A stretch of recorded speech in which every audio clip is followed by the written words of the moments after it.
Welcome to Kenton's videos. Enjoy the video. You start by powering off the phone and ejecting the SIM tray so nothing shorts. Next, apply steady heat to the back glass to soften the adhesive. Once warm, place a suction cup and use a thin pick to create an entry point. You should lift just enough to slide a pick around the perimeter while keeping even pressure. Once you have a gap, run the pick slowly.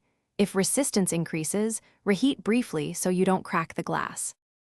After removing screws and lifting the midframe, you must disconnect the battery connector first to avoid shorts. This is important because the board remains powered otherwise. Use a plastic spudger to lift the connector. Metal tools can damage the socket. Then detach any shields and peel the battery adhesive strips slowly. If strips snap, apply a little isopropyl and slide a plastic card beneath the cell to separate it. Make sure you don't bend the battery or puncture it while levering it free. Place the replacement battery into the tray and press the adhesive so it sits flat. Then reconnect the battery FPC and any shields.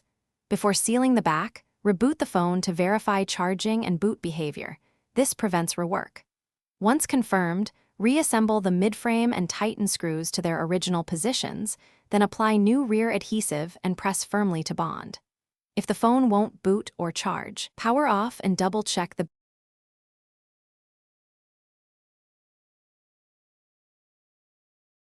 Thanks for watching. Consider subscribing if we helped you.